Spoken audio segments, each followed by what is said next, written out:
Hola a todos, este es el video introductorio de Android Studio.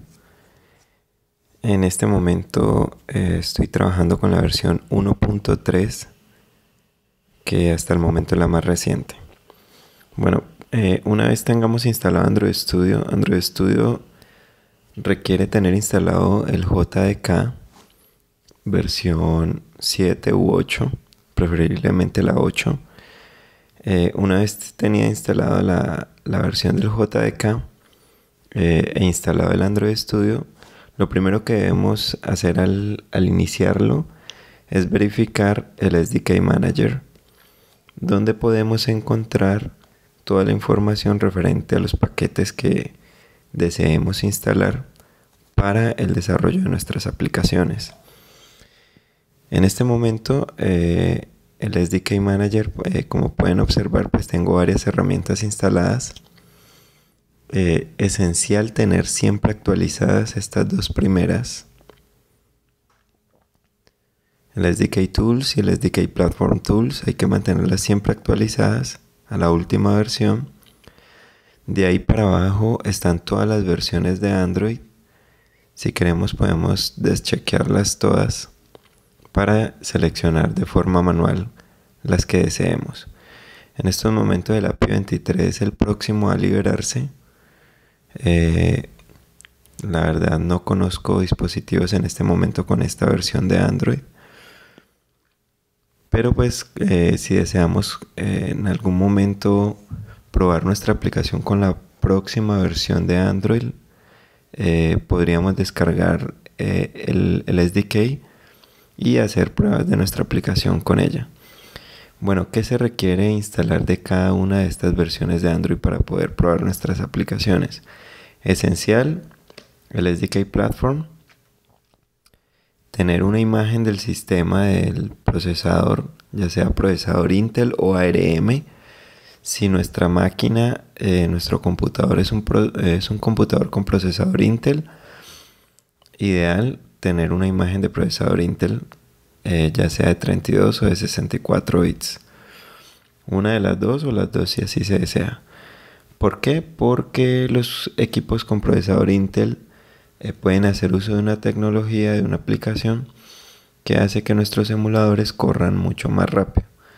Entonces, ideal tener un procesador Intel, una imagen de procesador Intel, o en su defecto una imagen de procesador ARM. O si lo deseamos podríamos tener una imagen de sistema de cada uno para hacer pruebas con diferentes arquitecturas. Y pues en caso de que de pronto no podamos hacer pruebas en un emulador con procesador Intel, pues ahí tenemos la opción del ARM. Bueno, eso sería lo esencial. Por cada una de las APIs que deseemos probar, lo esencial es tener el SDK Platform y una imagen del sistema, del procesador. Ya si deseamos desarrollar para Android TV, pues podríamos descargar imágenes de procesadores para Android TV, pero pues en este momento no las vamos a usar. Bueno, yo recomiendo usar una versión de Android pues que esté en uso, que esté vigente, digamos que ya haya sido liberada en equipos reales. En este caso la versión 5.1.1 podría ser una buena opción. En este caso yo tengo instalada la versión 5.0.1. Tengo instalado el platform, las imágenes de los sistemas de los procesadores. Las Google APIs son unas versiones que permiten hacer uso de algunos servicios de Google, como Google Play Services, para que nuestros emuladores puedan trabajar, por ejemplo, con mapas. Y recomiendo también instalar pues versiones de Android, no todas porque pues ocupan demasiado espacio. Lo ideal es tener una versión la más reciente o una de las más recientes. En este caso, en mi caso es la 5.0.1, y adicionalmente tengo instalados el SDK Platform con una versión de Android Wear de la 4.4. De la API 19, que es KitKat, tengo el SDK Platform y las dos imágenes del sistema del procesador, al igual que la API 18, que es Jelly Bean. Bueno, adicionalmente, bueno, si deseamos en algún momento, por ejemplo, hacer una prueba con una versión de Android que tenga pues un API mucho más antiguo, pero pues que igual deseemos que nuestra aplicación sea ejecutada en esas versiones, pues podríamos descargar, recomiendo yo por ejemplo el API 15, descargar el SDK Platform y las imágenes de los procesadores del API 15. Comprobar nuestras aplicaciones en el API 15 y en el API 21, tenemos un gran porcentaje de dispositivos cubiertos ahí en la mitad y no es necesario hacer pruebas en otros. Bueno, adicionalmente hay una carpeta de extras donde podemos descargar pues paquetes adicionales. Recomiendo tener instalado el repositorio de soporte, la librería de soporte, Google Play Services, repositorio de Google para quienes tengan equipos con Windows, los drivers USB y muy importante el acelerador del emulador de Intel que pues para equipos que tengan procesador Intel, computadores que tengan procesador Intel, pues va a hacer que nuestros emuladores corran mucho más rápido. Este también es muy recomendado. Listo, entonces esencial lo primero, configurar el SDK Manager. Bueno, lo siguiente es, bueno, podríamos explorar diferentes configuraciones, las preferencias, las configuraciones por defecto de nuestro proyecto. En este caso, por ejemplo, la estructura del proyecto es esencial verificar que tengamos la ruta del SDK donde está instalado nuestro SDK. Si no aparece esta ruta por algún motivo, deberemos irla a buscar manualmente. En Windows normalmente esta ruta se encuentra dentro del disco C, usuarios, el nombre del usuario que está logueado. Hay una carpeta oculta que se llama appdata. Dentro de esa carpeta oculta hay otra carpeta que se llama local. Dentro hay otra carpeta Android. Y dentro está la carpeta del SDK. Ya dentro de esa carpeta pues podemos encontrar todos los paquetes que hayamos descargado. Bueno, adicionalmente es importante también tener la ruta del JDK, del JDK, que en este caso pues tengo la versión 1.7, pero no, si por algún motivo tampoco apareciera esta ruta, pues también la buscamos de forma manual. Bien, bueno, ya con esto podríamos empezar con nuestro primer proyecto. Vamos a darle en Start a New Android Studio Project. Aquí vamos a escoger el nombre de nuestra aplicación. Podemos escoger el nombre que deseemos. Los espacios aquí no importan. Así es como queremos que se llame nuestra aplicación. En el dominio de la compañía, lo ideal es tener el dominio de la URL de la página web de una compañía. En el caso, pues aquí yo tengo una URL, obviamente un dominio no válido, pero si su empresa es empresa.com.co, entonces ese sería el dominio de la empresa desarrolladora y ese dominio nos va a crear el nombre del paquete de nuestro proyecto, que debe ser un nombre único dentro de todo el universo de aplicaciones. Este package name es como el identificador de nuestra aplicación ante ciertos servicios y ante la tienda del Google Play Store. Por esa razón debemos asegurarnos de que este package pues sea lo más exclusivo posible. Si nuestra empresa desarrolla diferentes aplicaciones, pues en este caso el package name por cada aplicación que creemos pues va a cambiar en esta última parte. ¿Ok? Bien. Bueno, por último podríamos escoger la ubicación de nuestro proyecto, cualquier carpeta. En esta siguiente ventana vamos a escoger el tipo de aplicación que vamos a desarrollar, si es para teléfonos y tablets o si va a ser para wearables como smartwatches o para Android TV o para Android Auto. En este caso vamos a desarrollar para teléfonos y tablets. El Minimum SDK va a ser la versión mínima de Android que nuestra aplicación va a soportar. ¿Qué significa eso? ¿Cuál es la versión mínima de Android sobre la cual se va a ejecutar nuestra aplicación? Escoger una versión mínima, pues entre más antigua sea, más número de dispositivos vamos a alcanzar. El problema radica en que una versión muy antigua de Android nos va a limitar en cuanto a las características que podamos adicionar a nuestra aplicación. En esta opción de Help Me Choose vamos a ver que nos aparece por cada versión de Android la cantidad o el porcentaje de usuarios a los que podríamos llegar. Obviamente si escogemos Froyo, que es el API 8, que es un API bastante antiguo, pues llegaríamos casi al 100% de usuarios.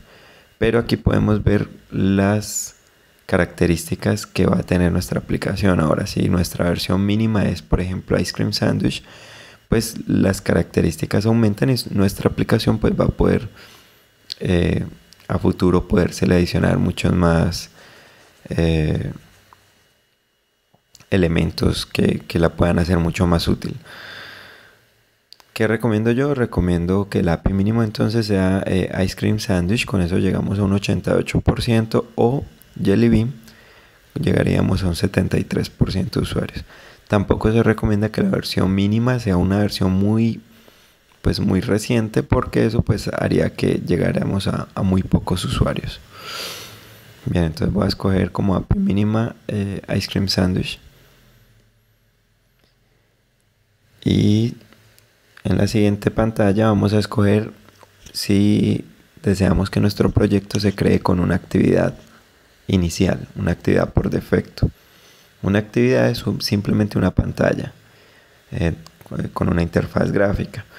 Podemos hacer que que el IDE cree una actividad, una pantalla, ya sea sin actividades, o sea, crear las actividades desde cero, o una actividad en blanco, vacía, o una actividad con un fragmento, o una actividad en pantalla completa, o con publicidad de Google Maps, o con los servicios de Google Play, o una actividad de logueo, o una actividad con Navigation Drawer, o una actividad con pestañas. En este caso vamos a escoger una actividad en blanco. Escoger una de estas actividades nos va a permitir ahorrar parte del código. O sea, es mucho lo que nos ahorra y modificarlo es bastante simple. Pero para nuestro primer ejemplo vamos a escoger una actividad en blanco. Ya para finalizar, como escogimos una actividad en blanco, vamos a escoger el nombre de la actividad. Las actividades, las interfaces gráficas, las pantallas, se componen de dos archivos. Un archivo Java que corresponde a la parte funcional de esa actividad, al controlador de esa actividad, y una parte visual que corresponde a la vista, a la interfaz gráfica. El nombre de la actividad va a ser el mismo nombre de nuestro archivo Java de la actividad, del controlador de esa actividad. Vamos a dejar este nombre por defecto. En Java las clases empiezan con mayúscula. Como hay dos palabras, cada palabra inicia con mayúscula. El layout name va a ser el nombre de nuestro archivo XML que representa la interfaz gráfica, el diseño de la interfaz gráfica. En este caso, por convención, el nombre de este layout o de este archivo XML debe ser el mismo del Java, pero al revés. Si el Java es main activity, el XML es activity main. Todo en minúscula y las palabras se separan con un guión bajo. El título va a ser lo que deseamos que aparezca en esta barra superior de cada actividad. Si queremos podemos dejar el mismo nombre de la actividad o podemos modificarlo. Por último, el nombre del recurso de menú si deseamos que nuestra aplicación tenga un menú. Dejemos estos datos por defecto y vamos a darle a finalizar.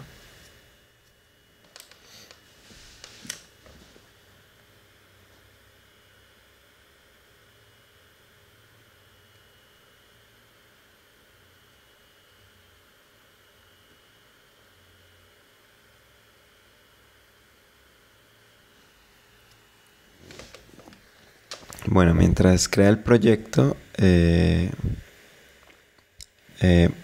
mencionarles también que es importante tener siempre actualizado también el IDE, no solamente los paquetes del SDK Manager, sino también mantener actualizado nuestro IDE, nuestro Android Studio, preferiblemente del canal estable.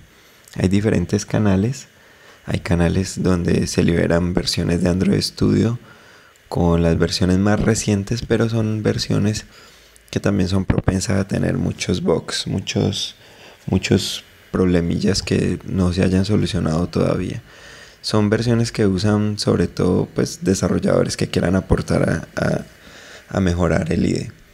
Yo recomiendo tener actualizaciones del canal estable, que obviamente es el canal que contiene las actualizaciones que no van a presentar ningún problema. Bueno, aquí cerramos esta ventana de tips y vamos a ver que ya se ha creado nuestro proyecto con nuestro archivo mainActivity.java, que es el controlador de nuestra actividad, el activity main XML, que corresponde a la parte visual, a la interfaz gráfica, al diseño que vamos a hacer de nuestra interfaz. Y adicionalmente se creó en esta versión de Android, se crea un archivo values que va a tener unas configuraciones para las versiones posteriores de Android. Este lo podemos cerrar. Y en el activityMain.xml tenemos dos tipos de interfaces. Una que nos va a permitir hacer el diseño, la parte visual, haciendo uso de todos los componentes que aquí se muestran, solamente arrastrar y soltar en este preview de la pantalla de un dispositivo. Yo no recomiendo hacer uso de esta interfaz porque se genera mucho código que en ocasiones es innecesario y en ocasiones se vuelve inmanejable tratar de ubicar los objetos por medio de esta herramienta. Por lo tanto, les sugiero dominar primero el desarrollo de las interfaces haciendo uso de código XML. Bueno, aquí está el código XML de esta primera actividad, que es una actividad que contiene un texto que dice hola mundo. Aquí está. ¿Y de qué se compone una interfaz gráfica? Bueno, en esta interfaz lo primero que vamos a encontrar es un layout padre que va a gobernar toda la pantalla. Hay diferentes tipos de layout. Por defecto se usa un relative layout. Para este primer ejemplo voy a cambiar esto por un linear layout. ¿Qué tiene el linear layout? Linear layout tiene una característica y es que los objetos solo se pueden ubicar de forma horizontal o de forma vertical, o sea, uno al lado del otro o uno debajo del otro. Bueno, las propiedades de los objetos, en este caso las propiedades del linear layout, que es el elemento que va a gobernar la disposición de los objetos en la pantalla, de toda la pantalla, de toda la actividad. En este caso, analicemos estas primeras dos líneas que son unas URIs que representan acceso a unos recursos y a unas propiedades que vamos a usar más adelante para los diferentes objetos. Estas dos líneas solamente se ponen en el layout padre, o sea, en el layout con el que arranca nuestra actividad, con la etiqueta que arranca nuestra actividad. Si dentro de este layout tuviéramos más layouts, no es necesario ubicar estas dos líneas en los demás, solamente en el layout padre. Ahora, este layout tiene una propiedad que es layout width, que representa el ancho del layout, o sea, qué tanto va a gobernar ese layout padre de la pantalla. En este caso, de la propiedad matchParent indica que el ancho de este layout va a ser igual al ancho del padre, o sea, al ancho de la pantalla. La propiedad layout height hace lo mismo, lo propio con el alto de la pantalla.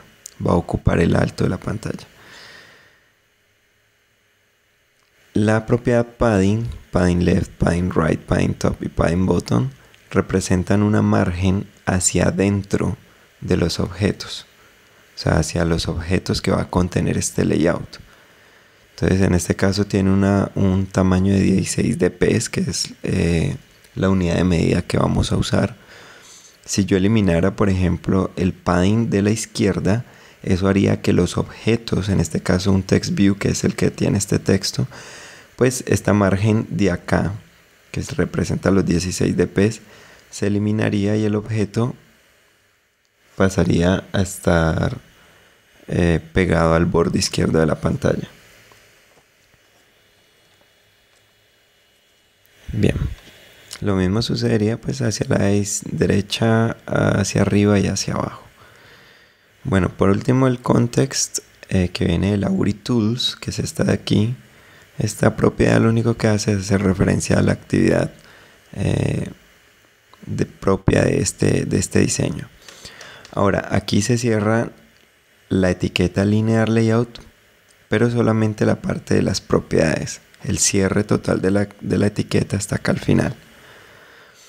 Todo lo que se encuentre en medio van a ser hijos de este objeto, de este layout. En este caso, este layout tiene un solo hijo. Ese hijo es un text view, que es un objeto que representa un texto que no se puede modificar sino solamente por software. Los text views hacen referencia a una etiqueta. Solamente muestran texto, solamente muestran información. ¿Qué propiedades tiene este text view? Tiene 3 propiedades aquí. Tiene un texto, que es el texto que se va a mostrar acá, Hello World. Tiene un ancho, que es wrap content. La propiedad wrap content indica que el ancho de este objeto va a ser el ancho del contenido. ¿Y el contenido cuál es? Pues el texto que se está mostrando aquí. Si el contenido se hace más extenso, pues el ancho va a crecer de acuerdo a ese contenido. Lo mismo sucede con el alto. El alto depende del alto del contenido, o sea, del alto del texto. Si yo deseo modificar este texto, aquí me parece que la propiedad, el texto, proviene, este @string significa que el texto proviene de un recurso que se llama Hello World, como está escrito acá, que se encuentra en el archivo de recursos de tipo string. Eso lo vamos a ver más adelante. De momento vamos a escribir los textos.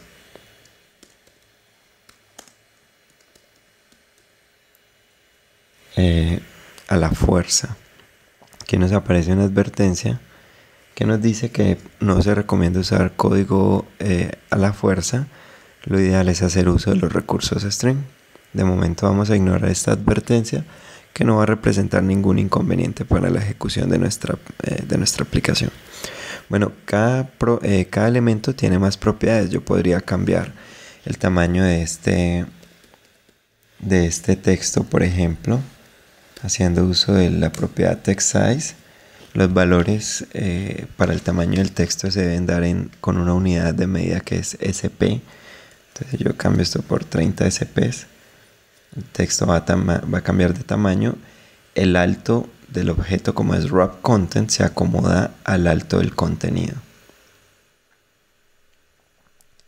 Bien, si yo copio este objeto y creo un hermanito, un segundo hijo para ese linear layout, el objeto se ubica a la derecha. Por defecto, un linear layout ubica sus objetos con una orientación horizontal. Esto es lo mismo que especificar la propiedad orientation con el valor horizontal. Y el resultado va a ser que los dos objetos se van a ubicar uno al lado del otro. Ahora, si yo deseo que los objetos tengan una orientación vertical, eso lo que va a hacer es que los objetos se ubiquen uno debajo del otro. Así, si yo copio y pego un tercer objeto, un tercer hijo, este se va a ubicar debajo de los objetos anteriores.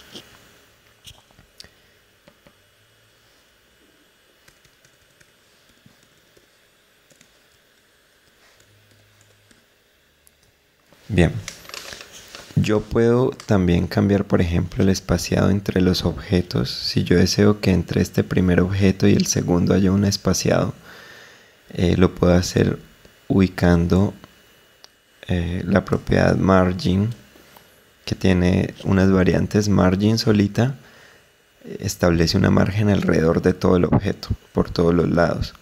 Margin bottom es una margen hacia abajo, margin end hacia la derecha, margin left hacia la izquierda, margin right hacia la derecha, margin start hacia la izquierda y margin top hacia arriba. En este caso yo deseo que el primer objeto establezca una margen con respecto al segundo, pues será margin bottom, una margen hacia abajo, y vamos a dar un valor de 15 dps, que es la unidad para dimensiones.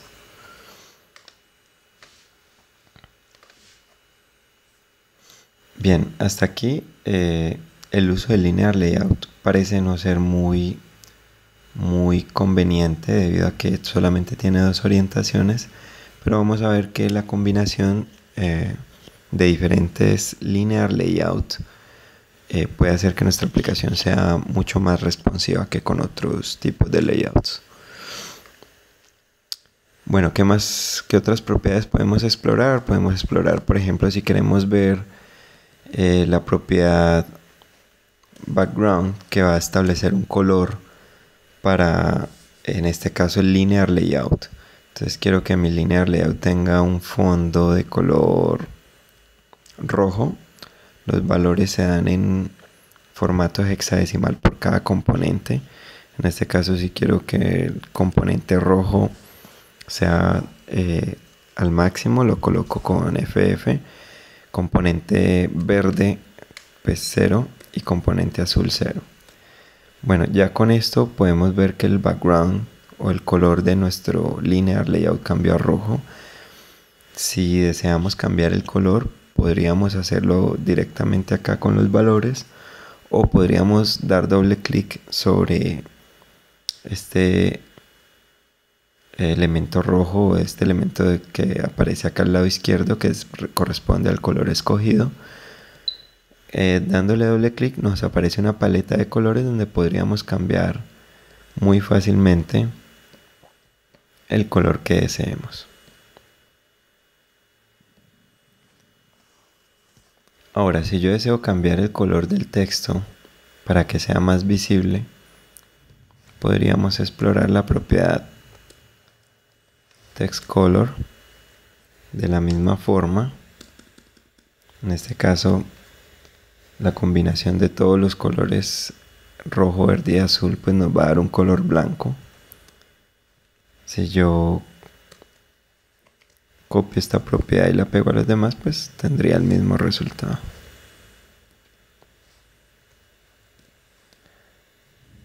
Bien, ahora, ¿qué pasaría si yo coloco, por ejemplo, a este primer objeto un ancho con una propiedad match parent? Lo que va a hacer es que el objeto se va a acomodar a su padre en ancho. Va a tener el mismo ancho de su padre. En este caso su padre es el linear layout. Como el linear layout ocupa toda la pantalla porque también tiene una propiedad de ancho match parent, pues este objeto va a tener el mismo ancho de su papá, respetando el padding o la margen interna que su padre estableció acá. Ahora, estos valores acá desaparecieron. Inicialmente aparecían 16 dp. Es porque es el valor que tiene esta propiedad Activity Horizontal Margin, que se encuentra en el archivo de dimensiones. De momento vamos a ignorar eso y vamos a poner 16 dp, que son los valores que él tiene aquí a la fuerza.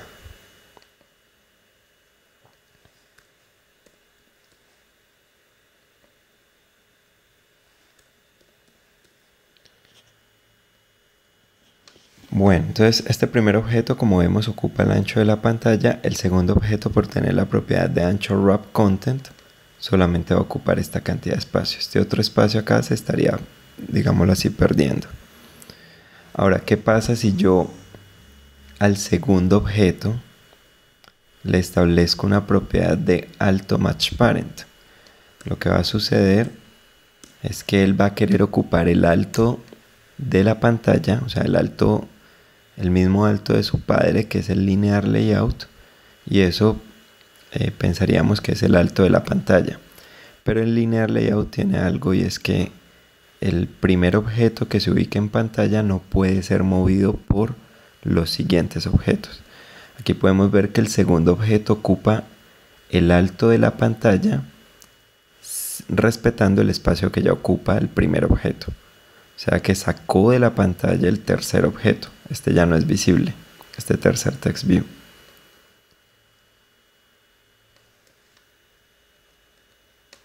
Si lo volvemos a la propiedad wrap content, pues vamos a ver que va a ocupar solamente lo necesario. Bien, cada objeto tiene sus propiedades. Hay propiedades que son únicas de cada objeto. Por ejemplo, la propiedad orientation es propia del linear layout, no aplica para otros tipos de layout. Esta no es compartida, pero hay propiedades que sí son compartidas entre objetos, como por ejemplo el ancho y el alto. De hecho, estas dos propiedades son propiedades que no pueden faltar en ningún objeto visual, debido a que el IDE necesita saber de qué tamaño lo debe dibujar. Aun si yo no quiero que se vea, debo especificar un tamaño, así sea de 0 dps. Listo, esto indicaría que hay un ancho de 0 dps que le indica al IDE que es un objeto invisible, pero hay que especificarlo.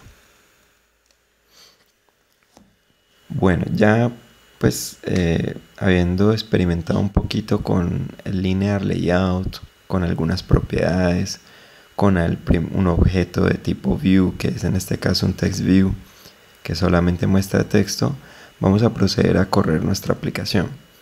Para correr nuestra aplicación en un emulador, pues vamos a ir al AVD Manager, que es el gestor de dispositivos virtuales.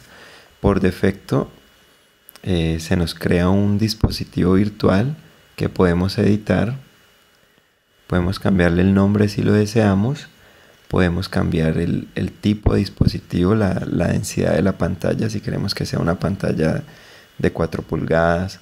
O yo prefiero trabajar con una pantalla de 3.4, que es una pantalla de una densidad baja, pero es una pantalla pequeña, y por mi experiencia con estos emuladores he notado que trabaja mucho más rápido. Podemos cambiar la versión de Android. La versión de Android que queremos instalarle al emulador depende de las que hayamos descargado en el SDK Manager. Como estas son las que yo he descargado, aquí me aparece por ejemplo que tengo 4 versiones de Lollipop, cada una con una versión de procesador diferente. Procesador Intel con Google APIs, procesador Intel de 64 bits, un procesador Intel de 32 bits y un procesador ARM. En este caso voy a escoger el procesador Intel, que va a permitir que mi emulador corra mucho más rápido con la aplicación de Intel que debimos haber instalado en el SDK Manager. Damos OK. Aquí podemos configurar también si queremos que la orientación sea Portrait o Landscape, la escala del dispositivo, si queremos que sea automática o que dos DPs correspondan a un píxel en pantalla. En cuestiones de desempeño se recomienda que se use la GPU de la máquina para que el emulador corra más rápido. En las opciones avanzadas podemos escoger si la cámara va a ser emulada o va a ser la misma cámara web de nuestro dispositivo, o si no va a tener ninguna cámara web. La red, cómo se va a comportar. Podemos escoger cuánta RAM le vamos a asignar a nuestra emuladora, a nuestra máquina virtual. Procurar que esta cantidad de memoria sea acorde a la memoria que tiene nuestro equipo. Si nuestro computador tiene 4 GB de RAM, lo ideal es asignar 750 megabytes. Asignar demasiada RAM puede hacer que el emulador nunca se ejecute, pues por las limitaciones del mismo equipo. Bueno, igual podemos escoger el espacio que va a ocupar nuestra aplicación al momento de ejecutarse, el almacenamiento interno, la memoria SD card. Y bueno, con estos cambios escogidos, damos finalizar, esperamos a que se guarden los cambios. Una vez los cambios sean guardados, podemos proceder a ejecutar el emulador. El emulador va a tomar un tiempo en ejecutarse dependiendo de varios factores. Por un lado, si la CPU es Intel y la máquina de nuestro equipo y está funcionando el HAXM, que es el acelerador del emulador. Aquí vemos que el emulador salió bastante pequeño. Esto es porque en la configuración pues tengo que dos dps en el dispositivo correspondan a un píxel en pantalla. Aquí va a hacer que sea una relación de 1 a 1. Bueno, como les iba diciendo, el emulador va a correr más rápido o no, dependiendo entonces también de las características del equipo, de la máquina en la que estemos trabajando.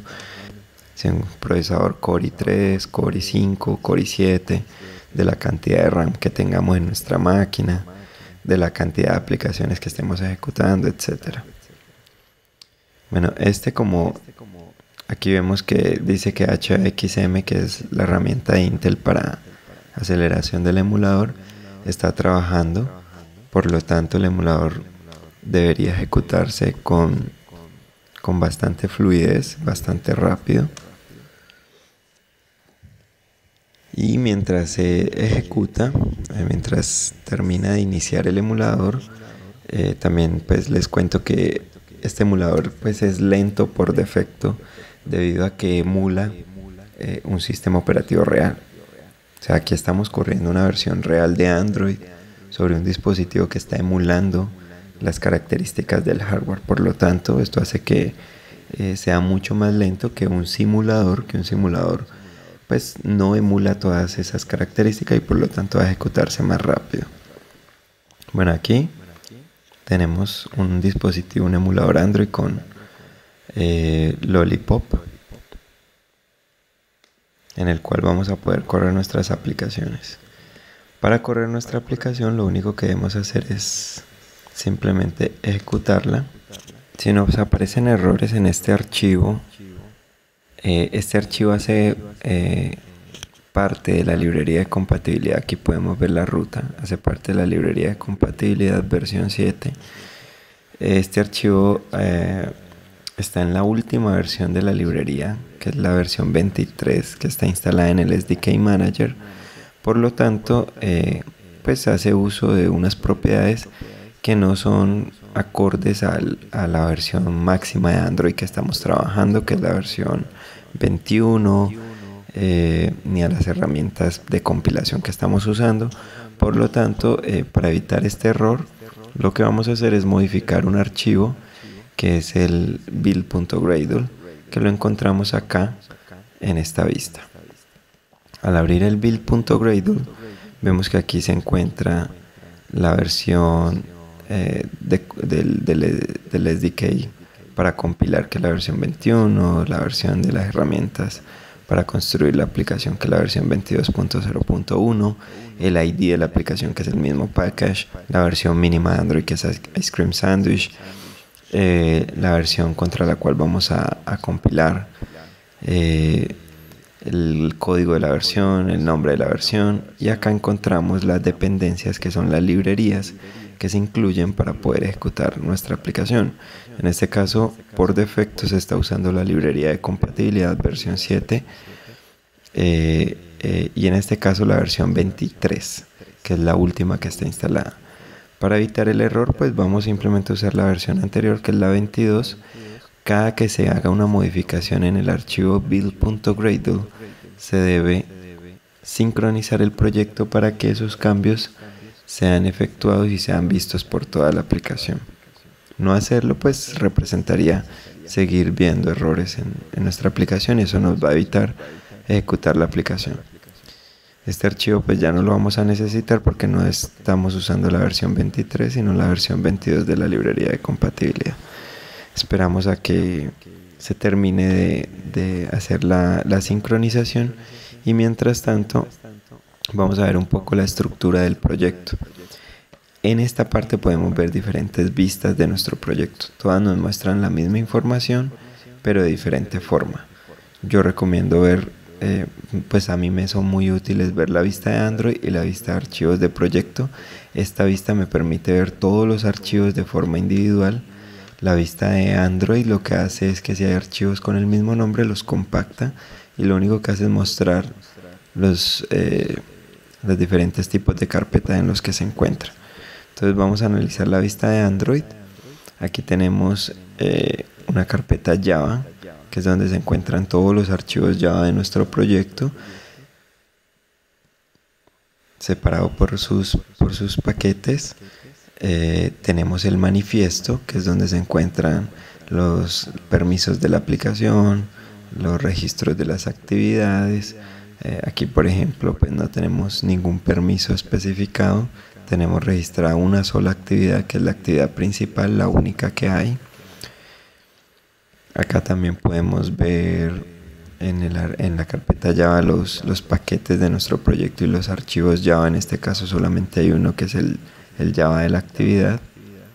En la carpeta res, que es la carpeta de recursos, se encuentran recursos de imágenes que se encuentran en la carpeta drawable, recursos de layout, que son los diseños de las actividades.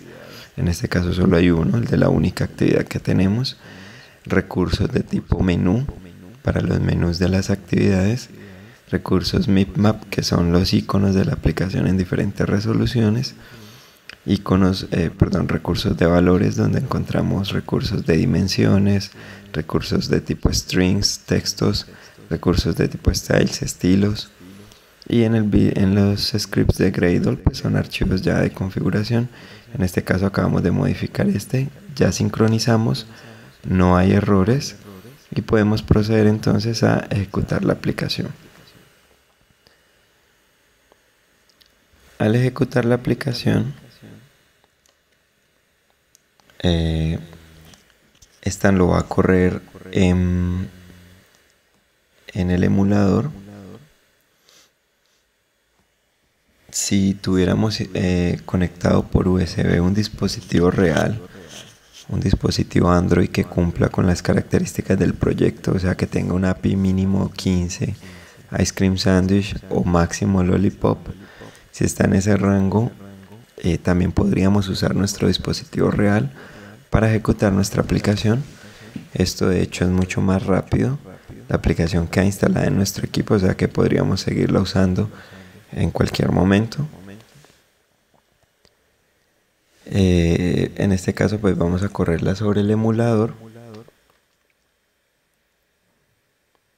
y una vez el IDE termine de instalarla, la va a ejecutar de forma automática.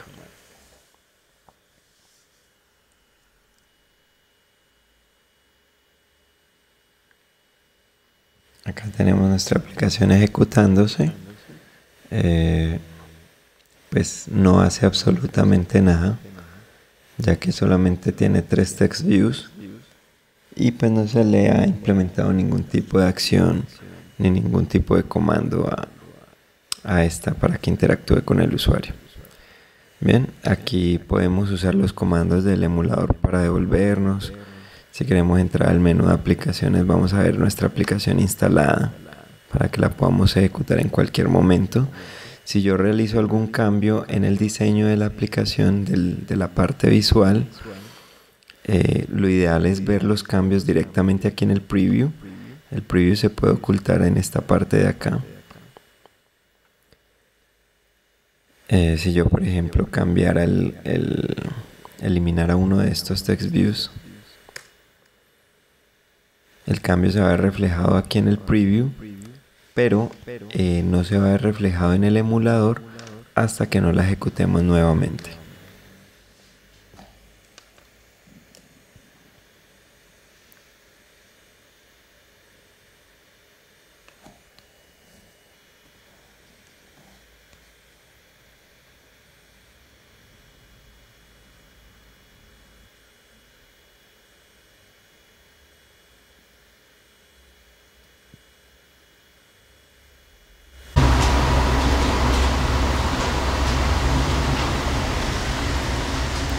Bien, con esto ya terminaríamos este video introductorio a Android Studio.